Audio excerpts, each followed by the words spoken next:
இனிய காலை வணக்கம். இன்றொரு செய்தி. ஏற்றமான வாழ்விற்கு எளிமையே மூலதனம். பதவியிலும் செல்வத்திலும் தொழிலிலும் உயர்நிலையை அடைந்த பலர் பகட்டாக கழிப்பதும் வாழ்வதும் ஆடம்பர வசதிகளை அனுபவிப்பதும் தான் தங்களுக்கு உற்ற நிலை என்று எண்ணி விடுகிறார்கள்.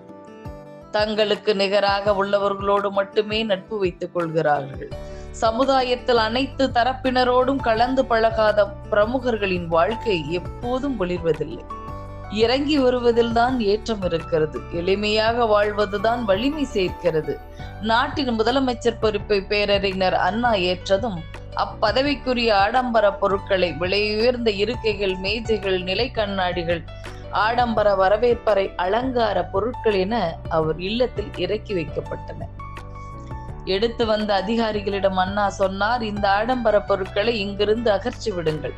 பதவியில் இல்லாத போது என்னிடம் எது இருந்ததே அதுவே போதும் என்றாராம். ஒருபோதும் எளிமையை விட்டு கொடுக்காத ஒரு உன்னதமான மனிதர் அவர். பதவி, செல்வம், கல்வி, தொண்டு என்பவற்றால் மகுடம் பெற்ற மாமனிதர். எளிமையான வாழ்வை மேற்கொள்வதும் எல்லோருக்குமாக இறங்கி வருவதுமாக இயங்கினாலே அப்பண்பு அவர்கள் மகுடத்தில் மேலும் ஒரு மாணிக்க கல்லாக மிளிரும் என்பது அண்ணா போன்ற ஒரு மகத்தான மனிதர் உதாரணம். எளிமையான வாழ்க்கை சிறந்த வாழ்க்கை. தேவை எது, தேவை இல்லாதவை எது என்று அறிந்து நடந்தால் ஆடம்பரம் இல்லாமல் அழகாக வாழலாம். எதையும் வாங்கும் முன் அவசியம்தானா என்ற ஒரு கேள்வியை நீங்கள் கேட்டு பாருங்கள். அப்படியே அவசியம் என்று மனம் சொன்னாலும் அது எவ்வளவு நாள் என்ற மற்றொரு கேள்வியை நீங்கள் கேளுங்களேன்.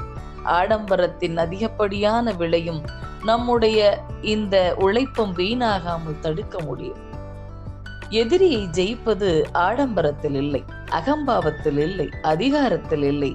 எதிரியை ஜெயிக்க முடிவு செய்து விட்டால் நீ ஏந்த வேண்டிய ஒற்றை ஆயுதம் புன்னகை மட்டுமே. எவ்வளவு தொல்லைகள் கொடுத்தாலும் எப்போதும் சந்தோஷமாக இருக்கிறேன் என்று நீ உன் நிலையில் மாறாமல் இரு. நான் எவ்வளவு துன்பத்தை கொடுக்கிறேன், ஆனால் அவன் இப்படி இருக்கிறானே என்பதை போன்று தண்டனை உண்டா?